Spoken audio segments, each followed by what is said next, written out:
밤에 장막이 드리워진 서울의 스카이라인을 배경으로 고층 빌딩의 화려한 연회장은 현란한 불빛과 음악, 그리고 사람들의 활기찬 웃음소리로 가득 차 있었다. 고급 와인 잔들이 부딪히는 소리, 형식적인 인사말들이 오가는 소리가 마치 거대한 오케스트라의 연주처럼 공간을 채웠다.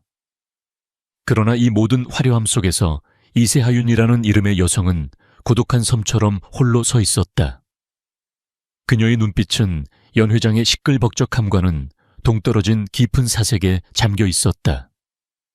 그녀는 건축 디자인팀의 수석 디자이너로서 오늘 이 파티는 그녀의 일생일대의 역작인 미래도시 프로젝트의 최종 승인을 축하하는 자리였다. 모두가 그녀의 성공을 축하하는 듯 보였지만 그녀의 내면은 불안감으로 가득 차 있었다. 하윤은 날카로운 통찰력과 섬세한 감각을 지닌 천재적인 건축가였다. 그녀가 설계한 건물들은 단순한 구조물을 넘어 그 도시의 역사와 문화를 담아내는 하나의 예술 작품으로 평가받았다.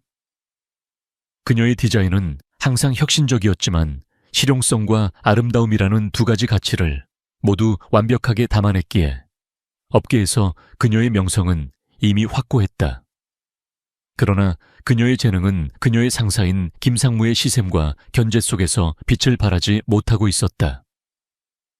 김상무는 그녀의 아이디어를 훔치고 그녀의 노력을 자신의 공로로 포장하려는 전형적인 권력 남용자였다.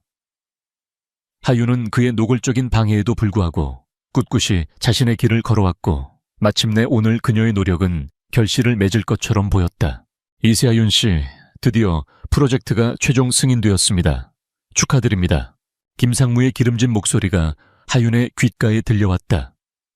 그는 뚱뚱하고 탐욕스러운 얼굴에 가식적인 미소를 띤 채 그녀의 앞에 섰다. 그의 손에는 샴페인 잔이 들려 있었고 그의 눈빛은 축하보다는 마치 먹이를 노리는 짐승의 그것과 더 가까웠다. 하윤은 본능적으로 그의 불쾌한 시선을 피하려 했지만 그럴 수 없었다. 그녀는 평정심을 유지하며 고개를 숙여 인사했다. 상무님 덕분입니다. 감사합니다. 하하하하 뭘요. 다 하윤 씨의 능력 덕분이죠. 하지만 중요한 건 이 프로젝트를 완수하기 위해선 앞으로도 우리의 긴밀한 협력이 필요하다는 겁니다. 김상무는 긴밀한 협력이라는 단어를 강조하며 그녀의 어깨에 불쾌한 손을 올렸다. 하윤은 억지로 미소를 지으며 그의 손을 피했다. 그녀는 이미 그의 속셈을 꿰뚫고 있었다. 김상무는 이 프로젝트를 통해 자신의 입지를 다지고 그녀의 재능을 완전히 소유하려는 속셈이었다. 그는 프로젝트의 최종 단계에서 하윤을 배제하고 자신의 이름을 올리려 할 것이 분명했다. 하윤 씨, 오늘 같은 날 우리끼리 한잔 해야죠. 그는 그녀의 손에 샴페인 잔을 쥐어주려 했다. 하윤은 정중하게 거절했다. 상무님, 죄송하지만 전 술을 잘 못해서요. 에이, 무슨 소리입니까? 오늘 같은 날 한 잔 정도는 괜찮아요. 이거 제가 특별히 준비한 겁니다. 최고급 샴페인이에요. 그의 목소리는 부드러웠지만 그 안에는 거절할 수 없는 강압적인 기운이 서려 있었다. 하윤은 어쩔 수 없이 잔을 받아들였다. 그녀는 김상무의 끈질김을 잘 알고 있었다. 만약 여기서 그를 거슬렀다가는 프로젝트 전체가 위험에 빠질 수도 있었다. 그녀는 그의 시선을 피해 잔에 담긴 샴페인을 홀짝 마셨다. 톡 쏘는 탄산과 달콤한 맛이 입안에 퍼졌다. 잔을 비운 후 얼마 지나지 않아 하윤은 자신의 몸에 이상한 기운이 흐르는 것을 느꼈다. 평소와 달리 몸이 걷잡을 수 없이 뜨거워지고 시야가 흐릿해지기 시작했다. 그녀는 심장이 미친 듯이 뛰는 것을 느끼며 본능적으로 불안감을 느꼈다. 이건 술 기운이 아니야. 그녀는 직감했다. 누군가 그녀의 잔에 무언가를 탔다는 것을. 하윤은 김상무를 쳐다보았다. 그의 얼굴에는 잔인하고 승리에 도취된 미소가 번져 있었다. 그녀의 의심은 확신으로 바뀌었다. 그는 그녀를 제거하기 위해 이런 비열한 수단을 사용한 것이었다. 하윤 씨 괜찮습니까? 얼굴이 많이 빨개졌군요. 제가 좀 과했나 봅니다. 김상무는 가식적인 걱정을 가장하며 그녀의 허리를 감쌌다. 그의 손길은 끈적거리고 불쾌했다. 하윤은 그의 손을 뿌리치고 싶었지만 온몸에 힘이 풀려 그럴 수 없었다. 그녀의 의식은 마치 안개 속을 헤매는 것처럼 흐릿해지고 있었다. 상무님, 이건... 하하하하, 괜찮습니다. 이쪽으로 가시죠. 할 이야기가 좀 있습니다. 중요한 계약서도 마저 작성해야 하고요. 김상무는 그녀를 부축하며 연회장 구석의 비밀 통로로 이끌었다. 그녀의 몸은 마치 소민형처럼 무기력했다. 그녀는 마지막 남은 이성으로 저항하려 했지만 몸은 전혀 말을 듣지 않았다. 안 돼. 이러면 안 되는데. 그녀의 머릿속에는 마지막 경고음이 울렸다. 그녀는 자신의 모든 것을 걸고 지켜온 프로젝트를 이렇게 빼앗길 수는 없었다. 그녀의 노력이 한순간에 물거품이 될 위기에 처한 것이다. 그녀의 의식은 점차 희미해졌고 마지막으로 그녀의 눈에 들어온 것은 김상무의 탐욕스러운 웃음과 복도 끝에 희미하게 비치는 호텔 객실의 문이었다.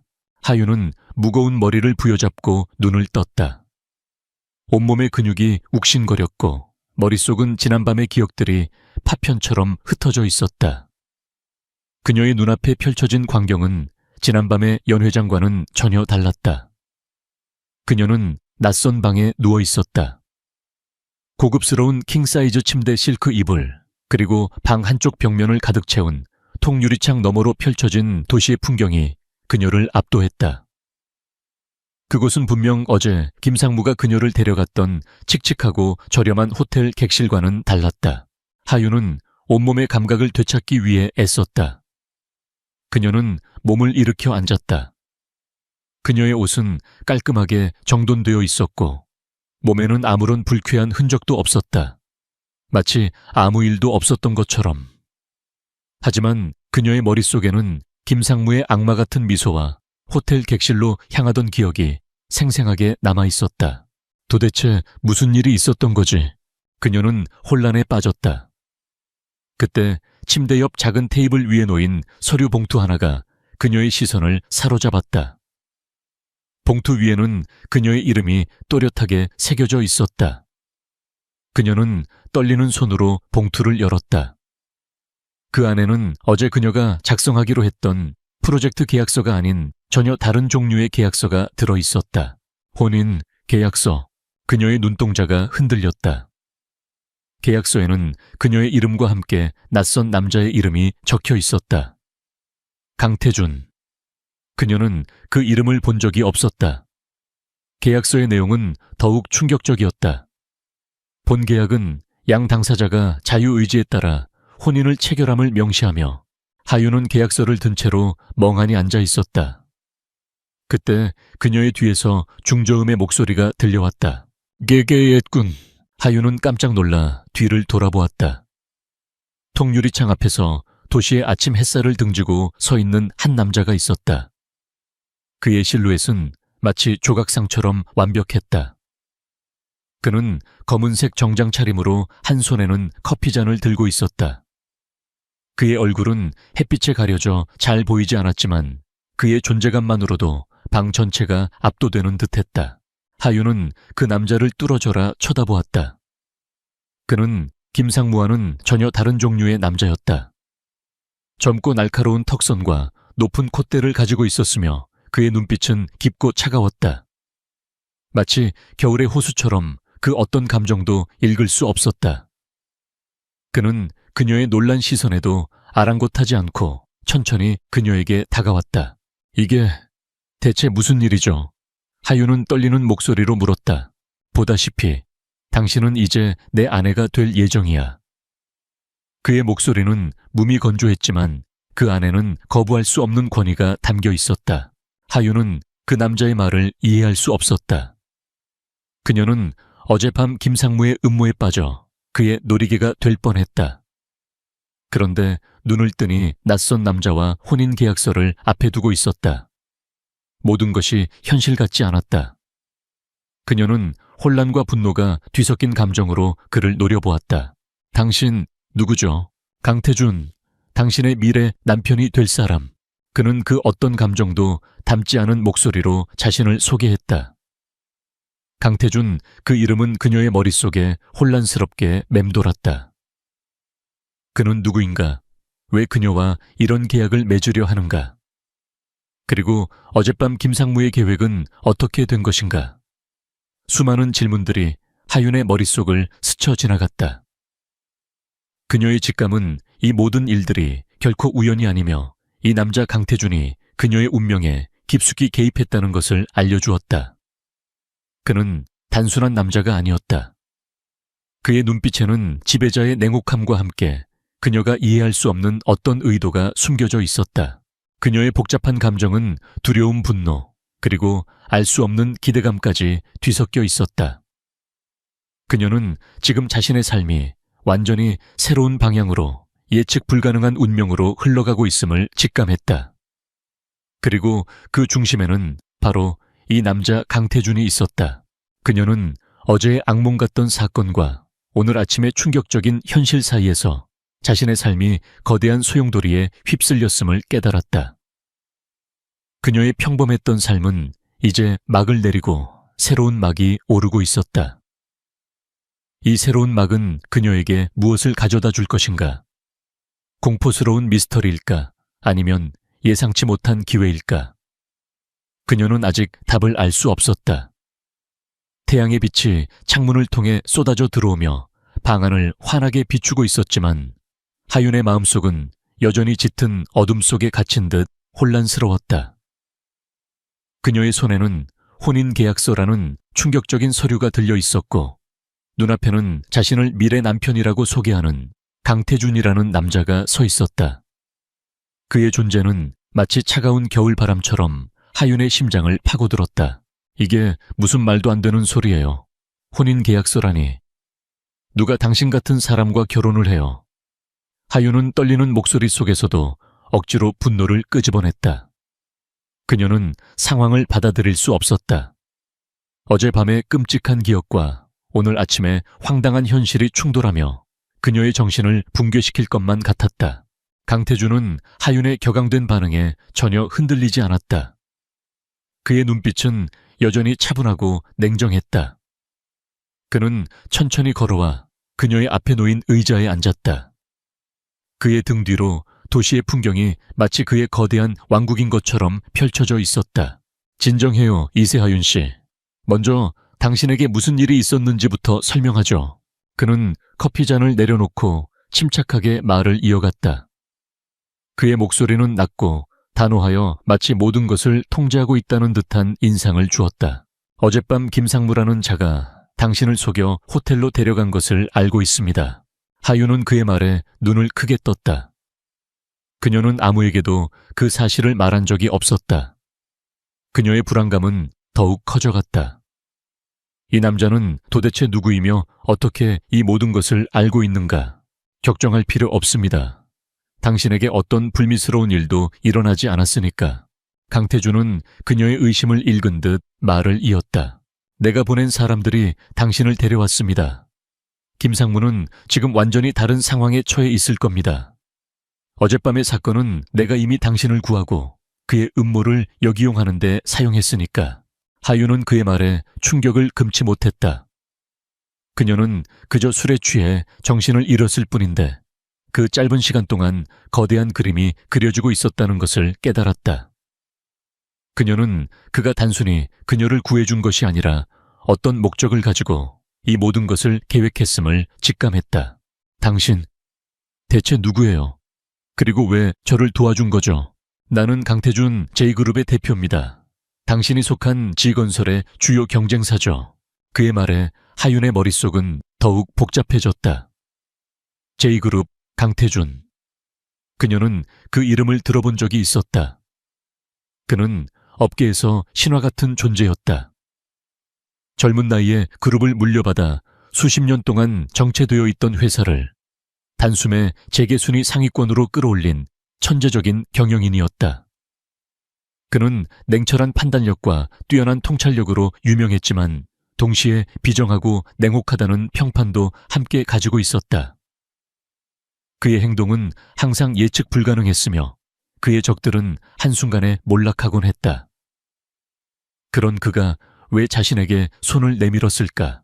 김상무는 오래전부터 나의 목표였습니다. 그는 불법적인 수단과 권력 남용으로 자신의 배를 채워왔고 그의 비리는 나뿐만 아니라 수많은 사람들의 삶을 망가뜨렸습니다. 당신의 미래도시 프로젝트 역시 그의 탐욕의 희생양이 될 뻔했죠. 하윤은 그의 말을 들으며 지난날의 고통과 분노가 다시 떠올랐다. 김상무는 그녀의 디자인을 훔치고 그녀의 공을 가로채려 했으며 급기야는 그녀의 인생까지 망가뜨리려 했다. 그녀는 치를 떨며 주먹을 꽉 쥐었다. 그럼 당신은 저를 이용하려는 겁니까? 하윤의 목소리가 한층 더 날카로워졌다. 이용이 아니라 거래입니다. 강태준은 단호하게 말했다. 상호 이익을 위한 거래. 나는 당신을 김상무로부터 구해냈고 이제 당신에게 그를 완전히 끝장낼 기회를 주려는 겁니다. 그는 테이블 위에 놓인 계약서 한 부를 하윤의 앞으로 밀어놓았다. 이것이 그 거래의 조건입니다. 하윤은 떨리는 손으로 계약서를 다시 들여다보았다. 혼인계약서. 그녀는 믿을 수 없다는 듯 그를 쳐다보았다. 왜 하필 결혼이어야 하죠? 다른 방법은 없나요? 이세하윤 씨, 당신이 김상무의 음모에 빠진 것은 단순히 운이 나빠서가 아닙니다. 그는 당신의 뛰어난 재능을 시샘했고 당신의 성공을 막으려 했습니다. 내가 당신을 도와서 김상무를 끌어내린다 해도 당신은 다시 그와 같은 또 다른 위협에 노출될 겁니다. 업계는 약육강식의 세계니까. 강태준의 말은 현실의 냉혹함을 그대로 보여주었다. 그의 말대로 그녀는 김상무를 이긴다 해도 또 다른 김상무를 만날 수 있었다. 그녀는 자신의 능력이 충분하다고 생각했지만 거대한 권력과 조직의 비리 앞에서는 한없이 약한 존재였다는 것을 깨달았다. 하지만 내가 당신의 아내가 된다면 상황은 완전히 달라집니다. 당신은 더 이상 고립된 개인으로서 싸우지 않아도 됩니다. 나의 배경과 힘이 당신을 보호할 겁니다. 당신의 재능은 더 이상 가로채이거나 억압받지 않을 겁니다. 그리고 당신은 저를 통해 무엇을 얻으려는 거죠? 하윤은 그의 속셈을 꿰뚫으려는 듯 물었다. 당신을 통해 김상무를 무너뜨릴 결정적인 증거를 확보할 겁니다. 그리고 제2그룹이 미래도시 프로젝트를 수주할 겁니다. 이것은 단순한 프로젝트가 아니라 향후 10년간 서울의 스카이라인을 결정짓는 거대한 사업입니다. 당신의 디자인이 아니면 안 됩니다. 강태준의 솔직한 고백에 하윤은 당황스러웠지만 그의 눈빛은 흔들림이 없었다. 그는 자신의 욕망을 숨기지 않았다. 그는 그녀의 재능을 인정하고 그것을 원하고 있었다. 그러니까 당신은 저의 능력을 원하고 저는 당신의 힘을 빌려 공정하게 경쟁할 기회를 얻는다는 거군요. 맞습니다. 강태준은 그녀의 눈을 똑바로 바라보며 말했다. 그의 눈빛에는 어떤 거짓도 없었다. 그는 그녀에게 선택권을 주었다. 굴욕적인 상황에 빠져 모든 것을 잃을 것인가? 아니면 이 비정상적인 거래를 통해 자신의 모든 것을 되찾고 더 높은 곳으로 도약할 것인가? 하윤은 깊은 고민에 빠졌다. 이 거래는 그녀의 자존심을 짓밟는 것이었다. 그녀의 인생은 한 번도 타인의 도움에 의존한 적이 없었다. 그녀는 언제나 자신의 능력으로 모든 것을 이루어왔다. 하지만 지금 그녀의 힘만으로는 김상무라는 거대한 벽을 넘을 수 없다는 것을 깨달았다. 이 거래는 단순히 그녀의 경력을 위한 것이 아니었다. 그것은 그녀의 명예와 그녀의 꿈을 위한 마지막 기회였다. 그녀의 머릿속에는 지난날 그녀가 밤을 새워가며 그린 설계도들, 그녀의 손때가 묻은 수많은 스케치들이 스쳐 지나갔다. 그녀의 모든 열정과 노력이 김상무의 탐욕 때문에 물거품이 될 위기에 처한 것을 생각하니 그녀의 마음은 끓어오르는 분노로 가득 찼다. 내가 여기서 포기할 수는 없어. 하윤은 주먹을 꽉 쥐었다. 비록 이 거래가 그녀의 자존심을 꺾는 일일지라도 그녀의 꿈을 지키기 위해서는 어떤 대가라도 치를 각오가 되어 있었다. 그녀는 자신을 구해준 강태준에게 빚을 지고 있다는 것도 알고 있었다. 그 빚을 갚기 위해서라도 그녀는 이 거래를 받아들여야 했다. 그녀는 강태준의 제안이 단순히 그녀를 이용하는 것이 아니라 그녀에게 새로운 기회를 부여하고 있음을 깨달았다. 좋아요. 하윤은 깊은 숨을 들이쉬고 말했다. 이 계약에 서명할게요. 하지만 명심하세요. 이건 거래일 뿐이에요. 당신의 목표가 달성되고 나면 이 결혼은 끝나는 거예요. 강태준의 입가에 미세한 미소가 스쳤지만 곧 사라졌다. 그는 고개를 끄덕였다. 물론이죠. 계약서에도 그렇게 명시되어 있습니다. 그녀는 펜을 들고 떨리는 손으로 계약서에 자신의 이름을 서명했다. 이세하윤. 그 이름 아래 그녀는 자신의 미래를 걸었다. 계약서가 완성되자 강태준은 자리에서 일어나 그녀에게 손을 내밀었다. 환영합니다, 강기세하윤 씨. 이제 우리의 싸움이 시작되었습니다. 그녀는 그의 손을 잡았다. 그의 손은 따뜻했지만 그 안에는 철저한 비즈니스 파트너로서의 냉기가 서려 있었다. 두 사람의 눈빛은 서로에게 향해 있었지만 그들의 마음은 아직 서로에게 닿지 않은 채였다. 그들의 관계는 이제 혼인이라는 가면 아래 숨겨진 복잡하고 위험한 동맹이 되었다. 그들은 함께 김상무라는 거대한 악에 맞서 싸워야 했다. 그리고 이 싸움의 끝에서 그들의 운명은 어떻게 변할지 아무도 알 수 없었다. 결혼 발표. 그 두 단어는 하윤의 평범했던 삶을 순식간에 뒤흔들었다. 강태준과의 혼인 계약서에 서명한 지 불과 며칠 만에 J그룹의 대표인 강태준이 G건설의 수석 디자이너인 이세하윤과 결혼한다는 기사가 신문과 인터넷을 도배했다. 언론은 업계의 왕자와 숨겨진 실력파 공주의 만남, 세기의 비즈니스 결혼이라며 앞다투어 보도했다. 하지만 하윤은 이 모든 것이 꾸며진 연극이라는 것을 알고 있었다. 그녀의 진짜 역할은 신데렐라가 아니라 거대한 전쟁의 시작을 알리는 전령이었다. 강태준의 아내가 된다는 것은 단순히 이름이 바뀌는 것을 의미하지 않았다. 하윤은 이제 강기세 하윤으로서 새로운 세상 J그룹의 든든한 보호막 아래 놓이게 되었다. 그러나 동시에 그녀는 수많은 시기와 질투, 그리고 끊임없는 감시의 시선에 노출되었다. 그녀의 일거수일투족은 모두의 관심사가 되었고 그녀의 과거와 현재는 파헤쳐지기 시작했다. 그녀는 그 모든 시선들을 담담하게 받아들여야 했다. 결혼 발표 후 첫 공식 석상. 그것은 J그룹이 주최하는 자선 갈라 행사였다. 하윤은 강태준의 옆에 서서 수많은 재계 인사들과 언론인들을 마주해야 했다. 그녀는 강태준이 특별히 준비해준 우아한 드레스를 입고 있었지만 그 화려한 의상 아래로 흐르는 긴장감은 숨길 수 없었다.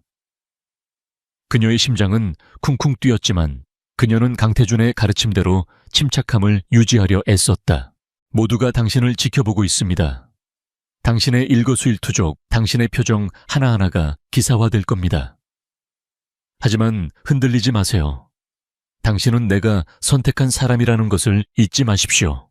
강태준의 목소리가 귓가에 조용히 들려왔다. 그의 말은 위로라기보다는 차가운 명령에 가까웠지만 하윤에게는 그 어떤 위로보다도 더 큰 힘이 되었다. 그녀는 그의 말을 되새기며 미소를 지었다. 가식적이지만 완벽하게 연출된 미소였다. 행사장은 J그룹의 명성에 걸맞게 화려하고 웅장했다. 하지만 그 화려함 뒤에는 차가운 이해관계와 권력의 암투가 숨겨져 있었다. 사람들은 하윤에게 다가와 축하 인사를 건넸지만 그들의 눈빛에는 축하보다는 호기심과 경계심이 더 짙게 서려 있었다. 그녀는 그들의 눈빛 속에서 그들이 자신을 어떻게 생각하는지 읽을 수 있었다.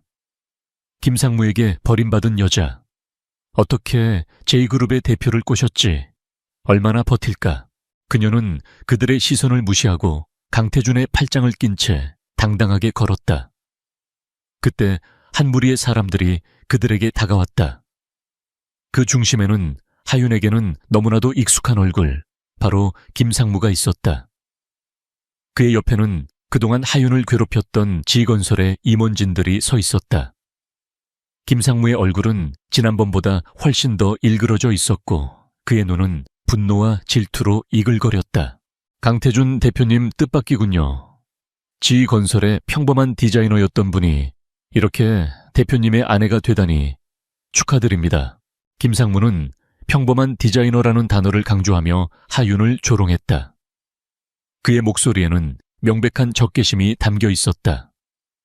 강태준은 김상무의 말을 무시하듯 차가운 눈빛으로 그를 응시했다. 추가해 주셔서 감사합니다, 김상무님.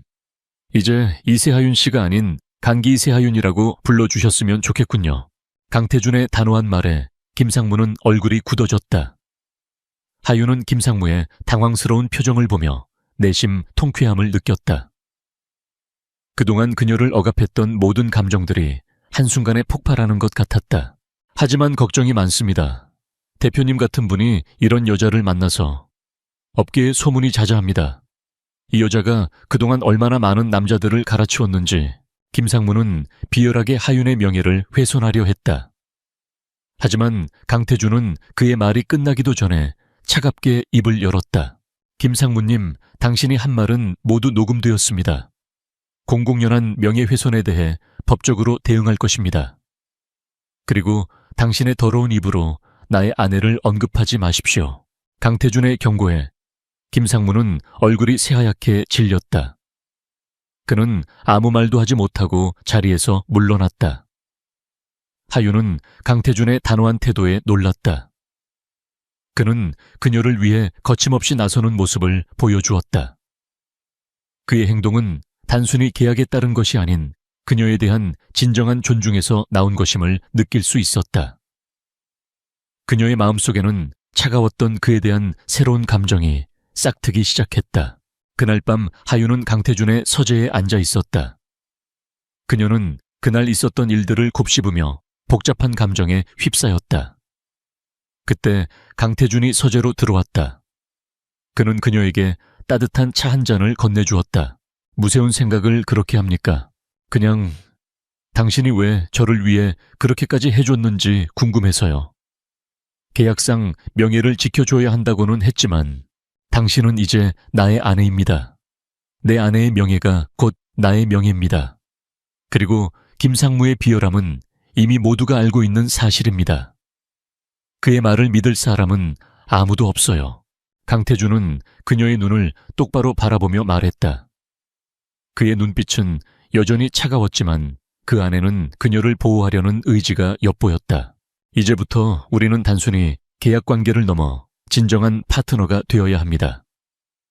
김상무의 비리를 캐내고 미래 도시 프로젝트를 성공시키기 위해선 당신의 도움이 필요합니다. 당신의 뛰어난 통찰력과 건축가로서의 지식이 필요합니다. 하윤은 고개를 끄덕였다. 그녀는 이미 마음속으로 결심한 상태였다. 그녀는 더 이상 수동적으로 당하지만은 않을 것이다. 그녀는 강태준의 힘을 빌려 자신의 재능과 지식으로 김상무에게 복수할 것이다. 그녀는 강태준이 건네준 J그룹의 보안 시스템에 접속했다. 그녀는 그곳에서 지건설의 모든 프로젝트 관련 자료를 열람할 수 있었다. 그녀는 지난밤 김상무가 그녀에게 억지로 마시게 했던 술잔을 떠올렸다. 그리고 그 순간 그녀의 머릿속에 번개처럼 한 가지 생각이 스쳐 지나갔다. 김상무는 항상 프로젝트의 재료를 조달하는데 유독 집착했어. 특히 이번 프로젝트에서 그의 태도는 평소와 달랐어. 하윤은 곧바로 미래도시 프로젝트의 모든 자료를 검토하기 시작했다. 그녀는 밤을 새워가며 수많은 도면과 계약서, 그리고 재료 조달 서류들을 분석했다. 그녀는 뛰어난 기억력과 통찰력으로 모든 세부 사항을 꿰뚫어 보았다. 그리고 새벽녘 마침내 그녀는 한 가지 결정적인 단서를 발견했다. 미래 도시 프로젝트의 주요 건축 재료인 특수 강화 유리의 조달 비용이 다른 재료에 비해 비정상적으로 높게 책정되어 있었다. 그리고 그 유리를 납품하는 회사는 디케미컬이라는 이름의 작은 회사였다. 하윤은 D케미컬이라는 이름을 들어본 적이 없었다. 하지만 그녀는 직감했다. 이 회사는 김상무의 차명 회사이거나 혹은 그의 비자금이 오가는 통로일 가능성이 높았다. 하윤은 곧바로 강태준에게 이 사실을 알렸다. 강태준은 그녀의 보고를 듣고 놀라움을 금치 못했다. 당신은 정말 대단하군요. 이 방대한 자료 속에서 단 하루 만에 이런 중요한 단서를 찾아내다니. 하지만 이게 전부가 아닙니다. D케미컬이라는 회사가 실제로는 존재하지 않을 가능성도 있습니다. 혹은 서류상의 회사일 뿐일 수도 있고요. 강태준의 얼굴에 미소가 번졌다. 그것은 승리를 예감하는 사냥꾼의 미소였다. 좋습니다. 이세하윤 씨, 이제 우리의 다음 목표는 D케미컬이라는 회사의 실체를 파악하는 겁니다. 당신의 뛰어난 통찰력 덕분에 우리는 이미 한 걸음 앞서 나가고 있습니다. 하윤은 강태준의 눈빛에서 강한 신뢰와 존경을 읽을 수 있었다. 그 순간 그녀는 단순한 계약 관계를 넘어 그와 함께하는 이 싸움이 그녀에게 얼마나 큰 의미가 있는지 깨달았다. 그녀는 더 이상 혼자가 아니었다. 그녀에게는 그녀의 재능을 인정하고 그녀의 힘을 믿어주는 강태준이라는 든든한 파트너가 있었다. 그리고 그녀는 그와 함께라면 어떤 어려움도 극복할 수 있을 것 같았다. 그들의 동맹은 이제 시작이었지만 그 끝은 김상무의 몰락과 그녀의 진정한 승리가 될 것이라는 확신이 들었다. 김상무는 거울 앞에 서서 일그러진 자신의 얼굴을 노려보았다. 신문 한 면에 대문짝만하게 실린 강태준과 하윤의 결혼 기사가 그의 눈을 찌르는 듯했다. 그의 옆에는 그동안 그의 비리를 묵인하며 이익을 챙겼던 몇몇 임원들이 서 있었다. 그들의 얼굴은 공포와 분노로 일그러져 있었다. 어떻게 이런 일이 이세하윤 그 계집애가 감히 J그룹 대표의 아내가 되다니. 김상무는 분노에 못 이겨 테이블 위에 유리잔을 바닥에 내던졌다. 유리 파편이 사방으로 튀었고 방 안의 긴장감은 극에 달했다. 상무님, 그 강태준이라는 자가 우리의 뒤를 캐고 있는 것 같습니다. 어제 상무님이 직접 나서서 하윤을 모욕했던 사건도 모두 녹취되었다고 하더군요. 우리에게 불리하게 작용할 겁니다.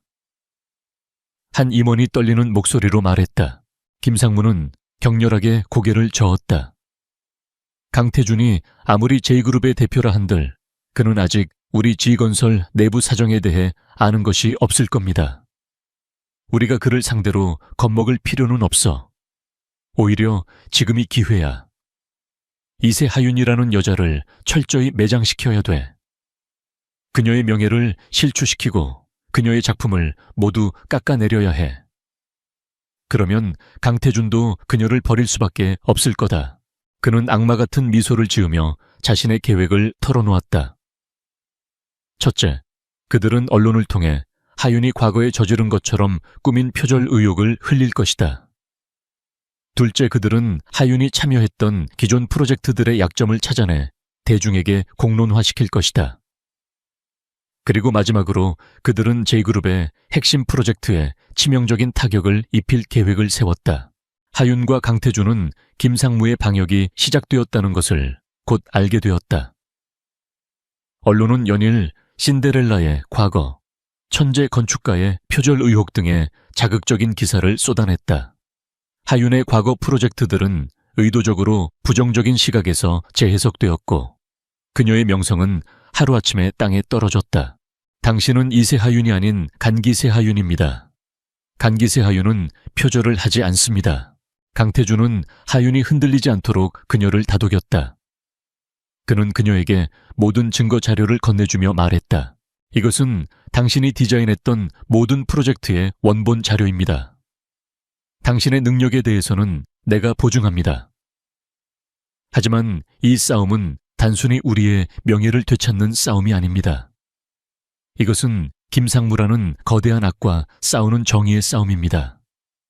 당신의 의지가 흔들려서는 안 됩니다. 하윤은 강태준의 말에 깊은 감명을 받았다. 그는 단순한 비즈니스 파트너를 넘어 그녀의 가장 든든한 아군이 되어주고 있었다.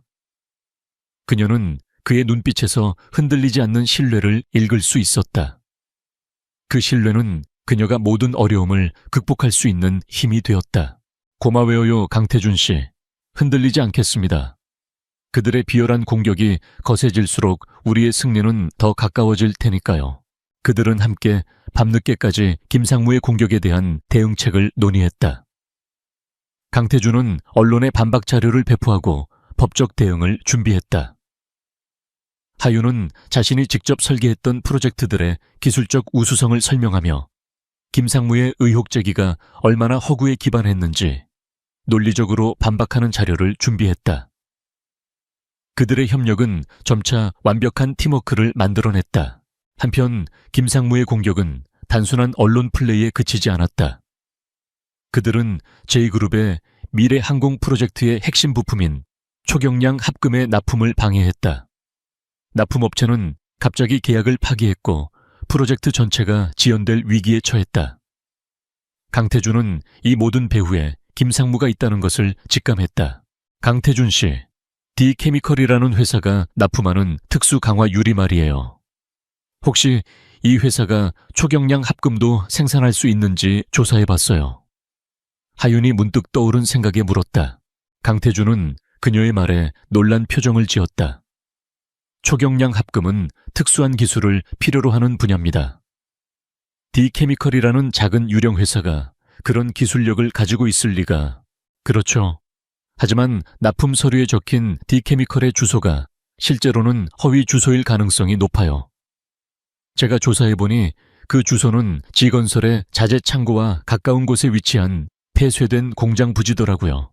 하윤의 말에 강태준은 무릎을 쳤다. 그렇다면 김상무는 그곳을 불법적인 거래 장소로 이용하고 있을 겁니다. 초경량 합금의 납품을 방해한 것도 우리에게 이 합금을 불법적인 방법으로 조달하게 유도하여 약점을 잡으려는 속셈이었던 겁니다. 두 사람은 즉시 폐쇄된 공장 부지로 향했다. 밤이 깊은 시간 공장 주변은 인기척 하나 없이 을씨년스러웠다. 하윤과 강태준은 주변을 조심스럽게 살폈다. 공장 건물은 오래되어 허물어져 있었지만 안쪽에서는 희미한 불빛이 새어나오고 있었다. 그들은 몰래 건물 안으로 잠입했다. 그곳은 D케미컬이라는 이름의 회사가 아니라 지건설의 자재 창고와 연결된 불법적인 거래소였다. 그곳에는 초경량 합금뿐만 아니라 수많은 불법적인 물품들이 쌓여 있었다. 그들은 창고 안쪽에서 김상무의 목소리를 들을 수 있었다. 이 합금을 제2그룹의 프로젝트에 납품하면 안 된다. 제2그룹은 이 합금을 얻기 위해 우리에게 무릎 꿇을 수밖에 없을 것이다. 그러면 우리는 그들을 마음대로 흔들 수 있다. 그의 옆에는 D케미컬의 대표로 보이는 남자가 서 있었다. 그는 김상무의 말을 들으며 굽실거렸다. 하윤과 강태준은 그들의 대화를 모두 녹음했다. 그리고 그곳에서 그들은 결정적인 증거를 발견했다. 그것은 김상무가 그동안 저질렀던 모든 불법적인 거래 내역이 담긴 비밀 장부였다. 장부에는 D케미컬을 비롯한 수십 개의 유령 회사 이름과 그를 통해 오고 간 거액의 비자금 내역이 상세하게 기록되어 있었다. 그 장부에는 지건설의 다른 고위 임원들의 이름도 함께 올라와 있었다. 하윤은 떨리는 손으로 장부를 넘겼다. 그 속에는 그녀의 프로젝트를 방해하고 그녀의 명예를 훼손하려 했던 김상무의 더러운 속셈이 고스란히 담겨 있었다. 그리고 그녀는 그 장부 속에서 그녀의 프로젝트를 위해 헌신했던 수많은 동료들의 노력과 꿈이 짓밟힌 흔적을 보았다. 이게 전부였군요. 그의 탐욕이 얼마나 거대했는지 저는 상상도 못했어요. 하윤의 눈에서 분노와 슬픔이 뒤섞인 눈물이 흘렀다. 강태준은 그녀의 어깨를 감싸 안았다. 이제 끝낼 때가 됐습니다. 당신의 명예와 정의를 되찾을 때가 왔습니다. 그들은 결정적인 증거를 손에 넣은 채 공장 건물을 빠져나왔다. 밤하늘의 달은 그들의 승리를 축복하는 듯 밝게 빛나고 있었다. 그들은 이제 김상무와 그의 거대한 부패 세력에 맞설 마지막 무기를 손에 넣었다. 다음 날 그들은 이 모든 것을 끝낼 것이다. 그리고 그들의 진짜 싸움은 이제 시작되었다. 제2건설의 이사회 회의실은 팽팽한 긴장감으로 가득 차 있었다.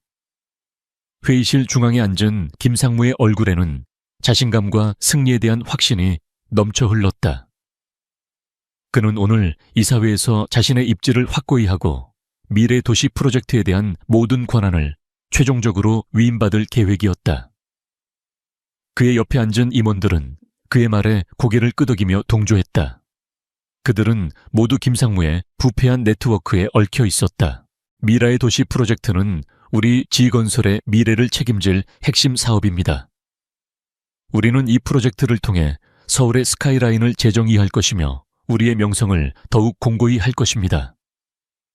김상무는 마이크를 잡고 거만하게 말했다. 그는 하윤의 디자인을 자신의 것인 양 포장하며 자신의 탁월한 비전과 리더십 덕분에 이 프로젝트가 가능했다고 주장했다. 그의 연설은 길고 지루했지만 이사들은 아무도 이의를 제기하지 않았다.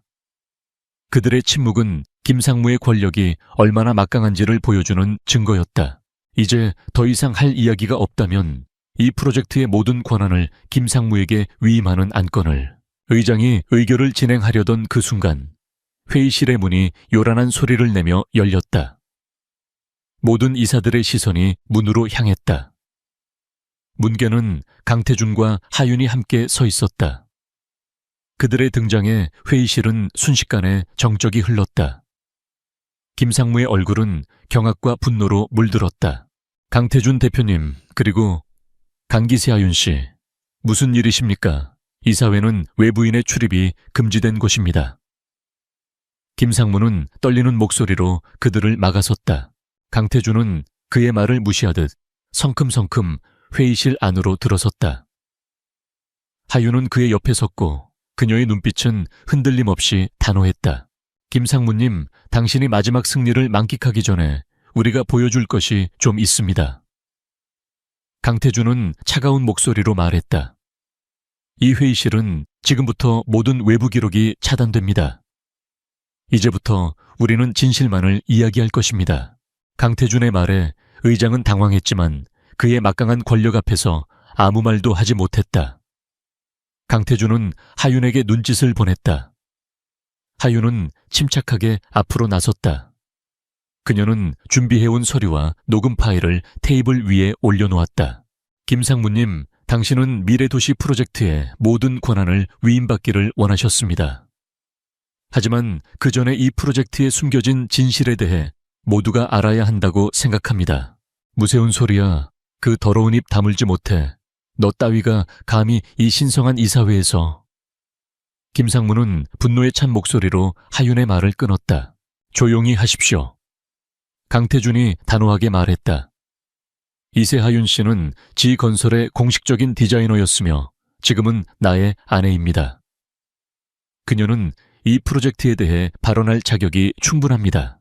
하윤은 김상무의 격렬한 반응에도 불구하고 흔들리지 않았다. 그녀는 준비해온 음성 녹음 파일을 재생했다. 녹음 파일에서는 김상무가 D케미컬이라는 유령 회사와 함께 불법적인 거래를 논하는 목소리가 흘러나왔다. 이 합금을 J그룹의 프로젝트에 납품하면 안 된다. J그룹은 이 합금을 얻기 위해 우리에게 무릎 꿇을 수밖에 없을 것이다. 회의실의 모든 이사들은 충격에 빠졌다. 그들은 김상무가 J그룹의 프로젝트를 방해하고 있었다는 사실에 경악했다. 김상무는 얼굴이 하얗게 질린 채 변명할 말을 찾지 못했다. 말도 안 돼, 조작된 거야. 그건 내 목소리가 아니야. 김상무는 격렬하게 소리쳤다. 하윤은 그런 그를 차갑게 바라보며 다음 증거를 꺼냈다. 그렇다면 이것은 어떻습니까? D케미컬이라는 유령 회사를 통해 당신이 만든 비자금 장부입니다. 이 장부에는 당신의 이름뿐만 아니라 이 자리에 계신 몇몇 분들의 이름도 함께 올라와 있습니다. 그녀는 테이블 위로 비밀 장부를 던졌다. 장부가 펼쳐지자 그 안에는 빼곡하게 적힌 불법적인 거래 내역들과 함께 이사들의 이름이 또렷하게 보였다. 회의실은 순식간에 술렁거렸다. 이름이 언급된 이사들은 당황하며 시선을 회피했다.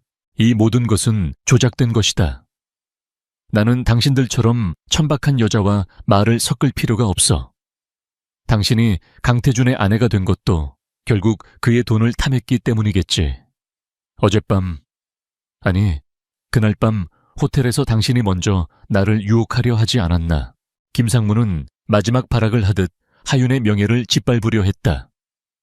그는 하윤이 지난밤 호텔에서 자신을 유혹하려다 실패하자 강태준에게 접근했다고 주장했다. 그의 눈빛은 뻔뻔함과 증오로 가득 차 있었다. 하윤은 그 순간 모든 분노와 수치심을 억누르고 침착하게 입을 열었다. 김상무님, 제가 왜 그날 밤 당신과 함께 호텔에 갔는지 말씀드리죠. 당신은 저에게 술을 마시게 했고 그 술에는 약이 들어 있었습니다. 당신은 제 정신이 혼미한 틈을 타 제가 당신의 놀이개가 되어 제 프로젝트를 빼앗기도록 만들려 했습니다. 하지만 당신의 계획은 실패했습니다. 제가 호텔 방에서 눈을 떴을 때 그곳에는 당신이 아닌 강태준 씨가 있었습니다. 하윤은 담담하게 그날 밤의 진실을 이야기했다. 그녀의 목소리에는 떨림이 없었지만 그 안에 담긴 슬픔과 분노는 모든 이들에게 고스란히 전달되었다. 그리고 이 혼인계약은 당신의 탐욕과 거짓으로부터 저를 구하기 위해, 그리고 당신의 비리를 밝혀내기 위해 맺어진 것입니다. 저는 당신의 비열한 계략에 굴복하지 않았고 강태준 씨는 저를 구해주셨습니다. 이 결혼은 당신의 거짓말과 음모를 파헤치기 위한 정당한 싸움의 시작이었습니다. 하윤의 말이 끝나자 회의실은 다시 정적이 흘렀다. 이번 정적은 침묵이 아닌 충격과 깊은 깨달음에서 오는 것이었다. 이사들은 김상무의 뻔뻔한 거짓말과 하윤의 용기 있는 고백 사이에서 진실을 보았다. 그때 강태준이 자리에서 일어섰다. 이 모든 증거들은 이미 검찰에 넘겨졌습니다. 오늘 이사회에서 김상무를 비롯한 부패 세력을 해임하고 재정감사를 실시하여 그들의 비리를 철저히 조사할 것을 제안합니다. 강태준의 단호한 제안에 이사들은 더 이상 반박할 수 없었다. 그들은 더 이상 김상무의 편에 설 수 없다는 것을 깨달았다. 그들의 손은 하나둘씩 찬성표를 던졌다. 김상무는 자신의 몰락을 직감하고 절규했다. 아니야, 이건 함정이야. 강태준, 너와 그 여자가 꾸민 짓이야. 김상무의 절규는 회의실 밖에서 대기하고 있던 경찰들의 등장으로 멈췄다. 경찰들은 김상무와 그의 부패한 임원들을 체포했다. 그는 저항하려 했지만 이미 모든 것을 잃은 그의 발버둥은 무의미했다. 하윤은 쓰러지듯 의자에 주저앉았다. 그녀의 눈에서는 뜨거운 눈물이 흘러내렸다. 그것은 슬픔의 눈물이 아니었다. 그것은 지난날의 억울함과 고통, 그리고 마침내 찾아온 정의와 승리에 대한 감격의 눈물이었다. 그녀는 강태준을 바라보았다. 그는 그녀의 어깨를 조용히 감싸 안아주었다. 그들의 눈빛이 마주쳤을 때 그들은 이 싸움에서 승리했음을 확인했다. 그들의 위장된 관계는 이제 진실의 빛 아래에서 새로운 시작을 맞이하게 되었다. 지-개운설 이사회실에서 김상무가 경찰에 체포되던 그 순간은 단순히 한 개인의 몰락을 의미하는 것이 아니었다. 그것은 오랫동안 부패와 탐욕에 갇혀있던 기업의 어두운 역사가 종말을 구하고 새로운 정의와 희망이 싹트는 시작점이었다. 언론은 김상무와 그의 부패한 임원진에 대한 보도를 연일 쏟아냈다. 지건설 부패 스캔들, 천재 건축가 강기세 하윤의 용기 있는 폭로 등의 헤드라인이 거리를 가득 메웠다. 하윤의 이름은 더 이상 평범한 디자이너가 아니었다. 그녀는 자신의 명예를 걸고 거대한 권력에 맞섰던 용감한 인물로, 그리고 자신의 재능을 끝까지 지켜낸 진정한 전문가로 대중의 찬사를 받았다. 지건설의 주가는 폭락했지만 하윤이 이끌 미래 도시 프로젝트에 대한 기대감은 오히려 높아졌다. 프로젝트의 원작자인 그녀의 손에 의해 이 프로젝트가 완성될 것이라는 사실에 사람들은 열광했다. 며칠 후 지건설은 임시 이사회를 열고 김상무와 관련된 모든 부패 세력을 해임했다. 그리고 하윤은 이 프로젝트의 총괄 책임자로 복귀했다. 그녀는 그동안 빼앗겼던 모든 권한과 자료를 되찾았다. 그녀가 처음 이 프로젝트를 시작했을 때의 열정과 꿈은 그대로였지만 이제 그녀는 훨씬 더 강해져 있었다. 그녀의 눈빛에는 과거의 불안함 대신 흔들리지 않는 확신이 서려 있었다. 하윤은 자신의 사무실에서 미래도시 프로젝트의 최종 설계도를 검토하고 있었다.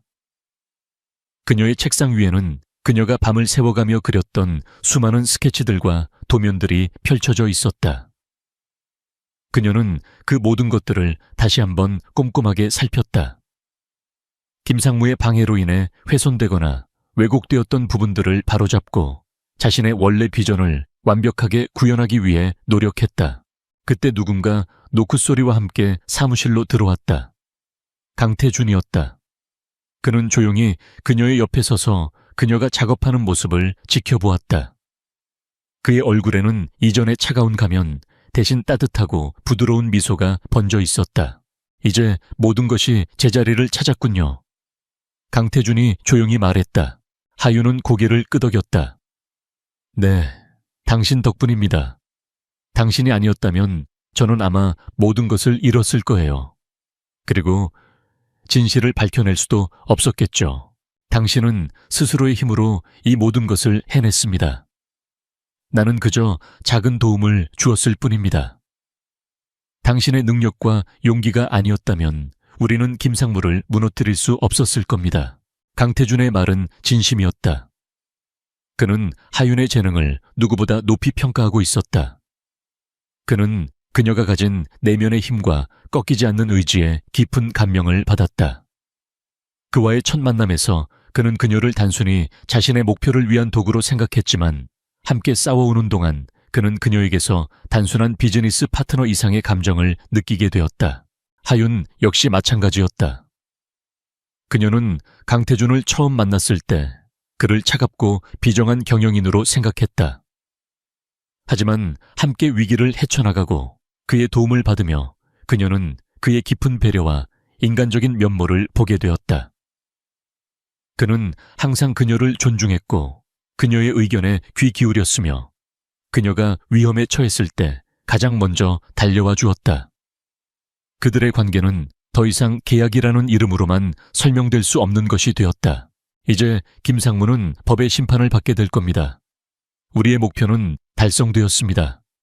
그리고 우리의 계약도 끝났습니다. 하윤은 계약이라는 단어를 말하며 씁쓸한 미소를 지었다. 그녀는 이 순간이 올 것을 알고 있었지만 막상 그 순간이 닥치자 마음이 복잡해졌다. 강태준은 하윤의 표정을 읽었다. 그는 그녀의 손을 부드럽게 잡았다. 계약은 끝났지만 우리의 관계는 어떻게 해야 할까요? 하윤은 그의 진심 어린 눈빛을 피할 수 없었다. 그녀는 그의 손에 닿은 자신의 손에서 느껴지는 따뜻함에 온몸이 녹아내리는 듯했다. 그녀의 심장은 다시금 쿵쾅거렸다. 그것은 처음 그를 만났을 때의 긴장감과는 전혀 다른 사랑이라는 감정에서 오는 떨림이었다. 모르겠어요.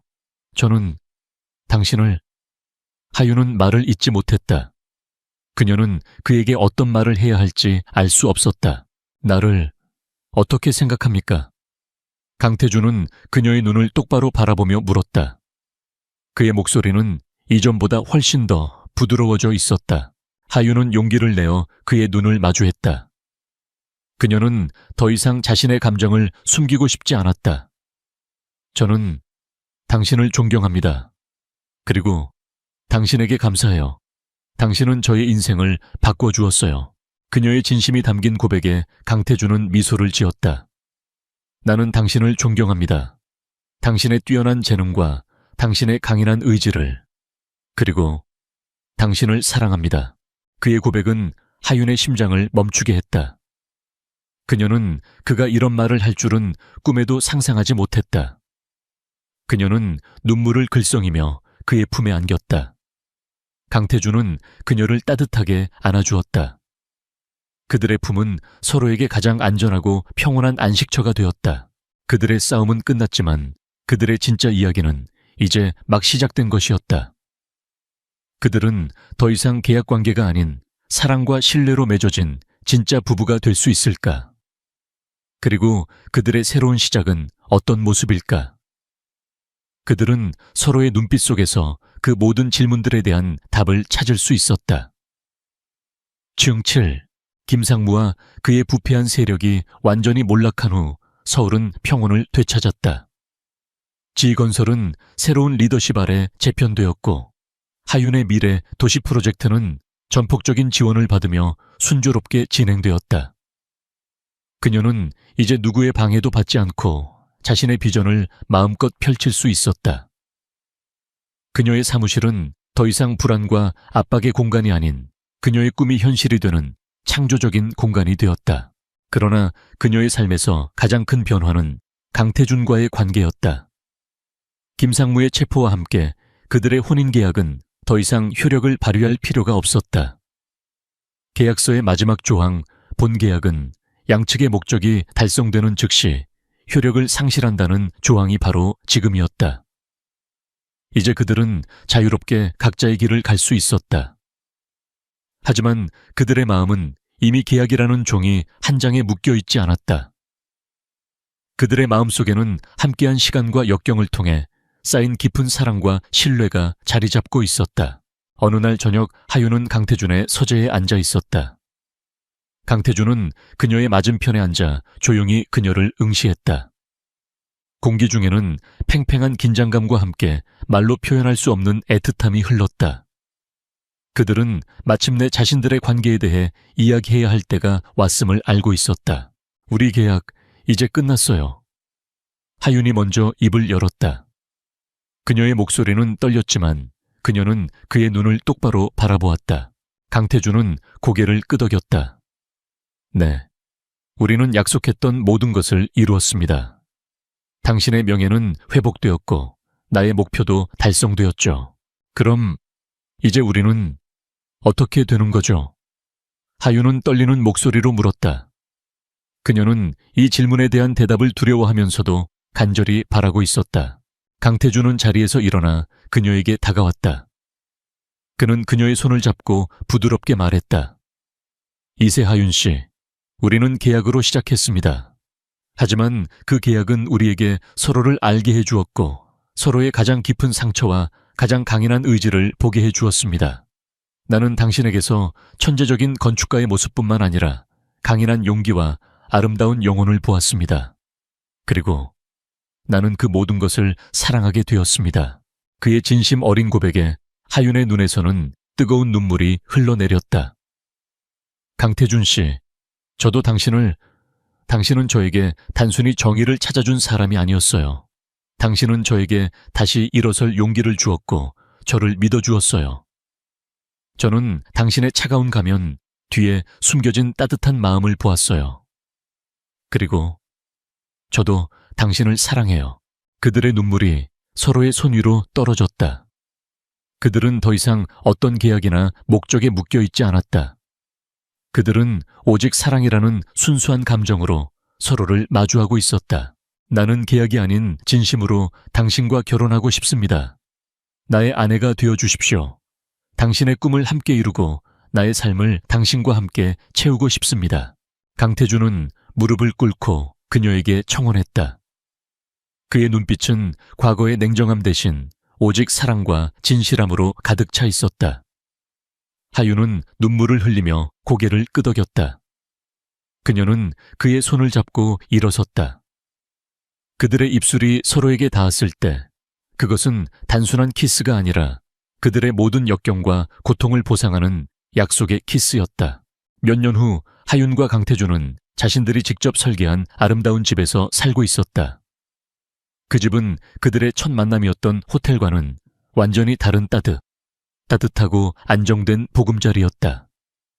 그 집의 모든 공간에는 하윤의 섬세한 디자인과 강태준의 견고한 신뢰가 담겨 있었다. 하윤은 이제 업계에서 가장 존경받는 건축가 중 한 명이 되었다.